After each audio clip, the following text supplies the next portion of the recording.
Good morning, and welcome to the Bible in 365 Days.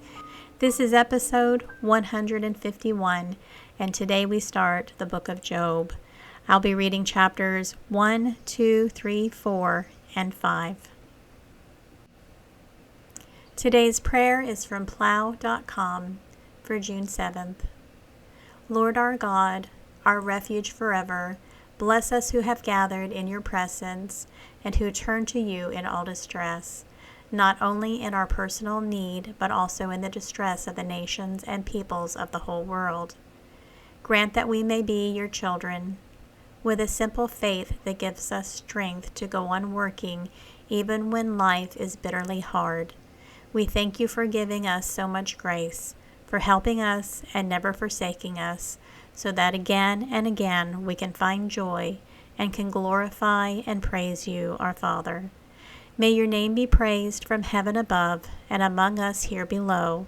May your name be praised by all people throughout the world, and may everyone on earth acknowledge you and receive all that they need from you.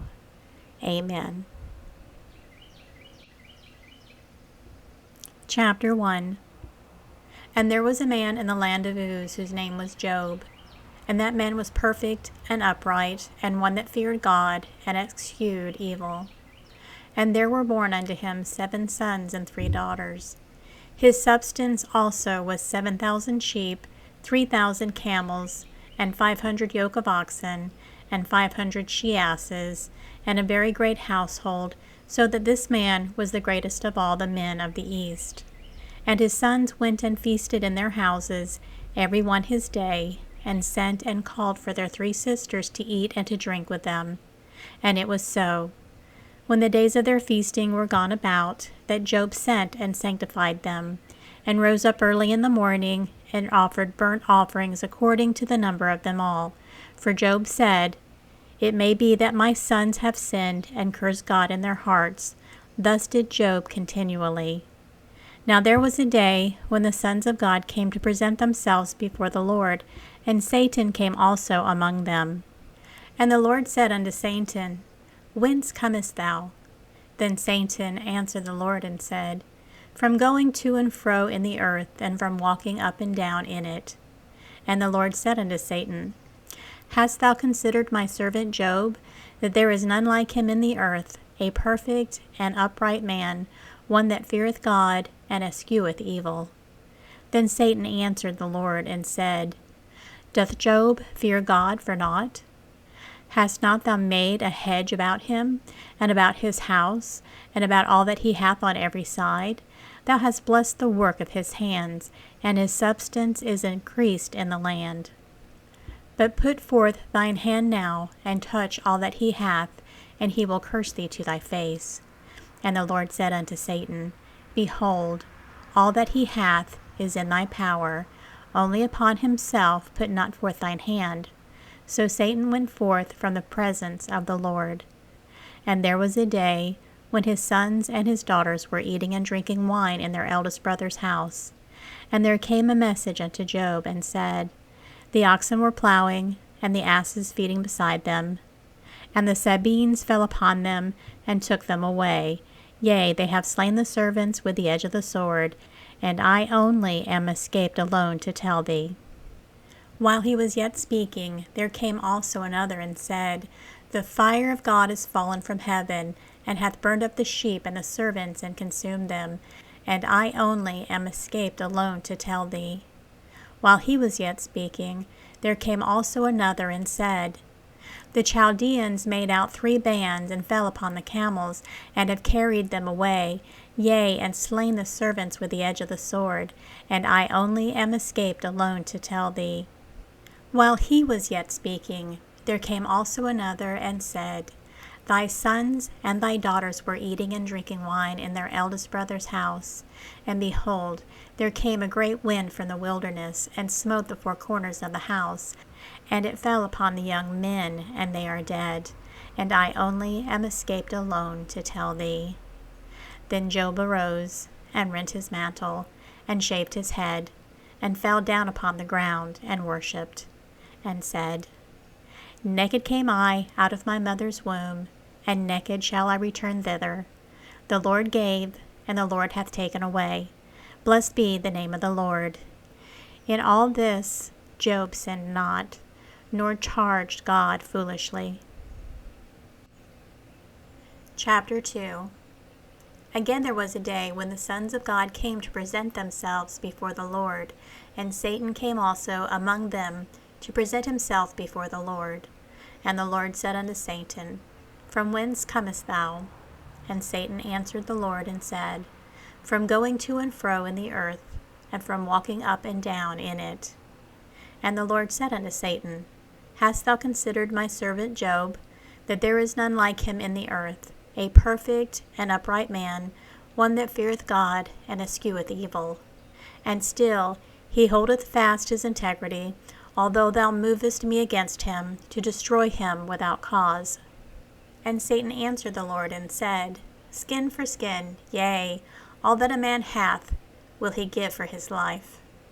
But put forth thine hand now, and touch his bone and his flesh, and he will curse thee to thy face. And the Lord said unto Satan, Behold, he is in thine hand, but save his life. So went Satan forth from the presence of the Lord, and smote Job with sore boils from the sole of his feet unto his crown. And he took him a potsherd to scrape himself withal, and he sat down among the ashes. Then said his wife unto him, Dost thou still retain thine integrity? Curse God and die. But he said unto her, Thou speakest as one of the foolish women speaketh. What? And shall we not receive evil? In all this did not Job sin with his lips. Now when Job's 3 friends heard of all this evil that had come upon him, they came every one from his own place. Eliphaz the Temanite, and Bildad the Shuhite, and Zophar the Naamathite, for they had made an appointment together to come to mourn with him and to comfort him. And when they lifted up their eyes afar off, and knew him not, they lifted up their voice and wept, and they rent every one his mantle, and sprinkled dust upon their heads towards heaven. Now they sat down with him upon the ground 7 days and 7 nights, and none spake a word unto him, for they saw that his grief was very great.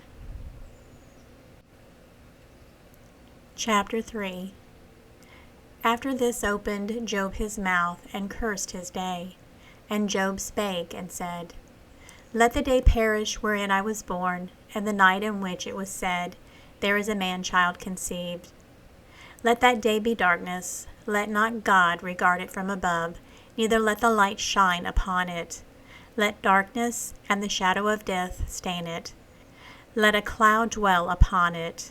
Let the blackness of the day terrify it. As for that night, let darkness seize upon it. Let it not be joined unto the days of the year. Let it not come into the number of the months. Lo, let that night be solitary. Let no joyful voice come therein. Let them curse it that curse the day, who are ready to raise up their mourning. Let the stars of the twilight thereof be dark. Let it look for light, but have none. Neither let it see the dawning of the day. Because it shut not up the doors of my mother's womb, nor hid sorrow from mine eyes. Why died I not from the wound?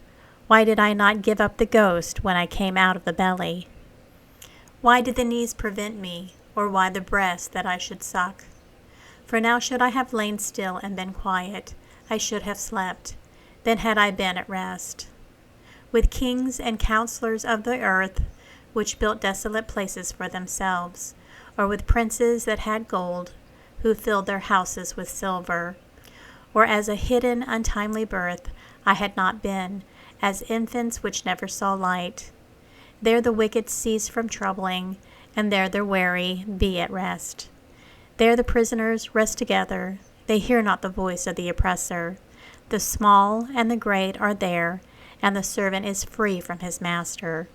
Wherefore his light given to him that is in misery, and life unto the bitter in soul, which long for death, but it cometh not, and dig for it more than for hid treasures, which rejoice exceedingly, and are glad when they can find the grave. Why is light given to a man whose way is hid, and whom God hath hedged in? For my sighing cometh before I eat, and my roarings are poured out like the waters. For the thing which I greatly feared is come upon me, and that which I was afraid of is come unto me. I have not in safety, neither had I rest, neither was I quiet, yet trouble came. Chapter 4. Then Eliphaz the Temanite answered and said, If we essay to commune with thee, wilt thou be grieved? But who can withhold himself from speaking? Behold, thou hast instructed many, and thou hast strengthened the weak hands. Thy words have holden him that was falling, and thou hast strengthened the feeble knees. But now is come upon thee, and thou faintest. It toucheth thee, and thou art troubled.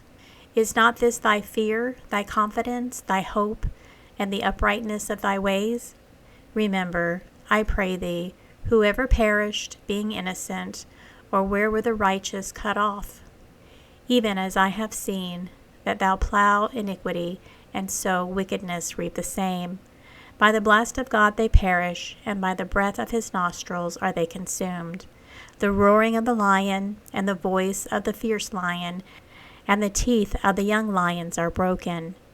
The old lion perish for lack of prey, and the stout lion's whelps are scattered abroad. Now a thing was secretly brought to me, and mine ear received a little thereof, in thoughts from the visions of the night, when deep sleep falleth on men. Fear came upon me, and trembling, which made all my bones to shake. Then a spirit passed before my face, the hair of my flesh stood up. It stood still, but I could not discern the form thereof. An image was before mine eyes. There was silence, and I heard a voice saying, Shall mortal man be more just than God? Shall a man be more pure than his Maker? Behold, he put no trust in his servants, and his angels he charged with folly. How much less in them that dwell in houses of clay, whose foundation is in the dust, which are crushed before the moth. They are destroyed from morning to evening. They perish forever without any regarding it. Doth not their excellency which is in them go away? They die, even without wisdom. Chapter 5. Call now, if there be any that will answer thee, and to which of the saints wilt thou turn? For wrath killeth the foolish man, and envy slayeth the silly one. I have seen the foolish taking root, but suddenly I cursed his habitation. His children are far from safety, and they are crushed in the gate. Neither is there any to deliver them. Whose harvest the hungry eateth up, and taketh it even out of the thorns, and the robber swalloweth it up their substance. Although affliction cometh not forth of the dust, neither doth trouble spring out of the ground, yet man is born unto trouble, as the sparks fly upward. I would seek unto God, and unto God would I commit my cause, which doeth great things, and unsearchable, marvelous things without number, who giveth rain upon the earth, and sendeth waters upon the fields, to set up on high those that be low, that those which mourn may be exalted to safety. He disappointeth the devices of the crafty, so that their hands cannot perform their enterprise. He taketh the wise in their craftiness, and the counsel of the forward is carried headlong. They meet with darkness in the daytime, and grope in the noonday as in the night. But he saveth the poor from the sword, from their mouth, and from the hand of the mighty. So the poor hath hope, and iniquity stoppeth their mouth. Behold, happy is the man whom God correcteth. Therefore despise not thou the chastening of the Almighty, for he maketh sore, he bindeth up, he woundeth, and his hands make whole. He shall deliver thee in 6 troubles, yea, in 7 there shall no evil touch thee. In famine he shall redeem thee from death, and in war from the power of the sword. Thou shalt be hid from the scourge of the tongue, neither shalt thou be afraid of destruction when it cometh. At destruction and famine thou shalt laugh, neither shalt thou be afraid of the beast of the earth. For thou shalt be in league with the stones of the field, and the beast of the field shall be at peace with thee. And thou shalt know that thy tabernacle shall be in peace, and thou shalt visit thy habitation, and shalt not sin. Thou shalt know also that thy seed shall be great, and thy offspring as the grass of the earth. Thou shalt come to thy grave in a full age, like as a shock of corn cometh in his season. Lo this, we have searched it, so it is. Hear it, and know thou it for thy good. And this concludes episode 151. Everyone have a very blessed day.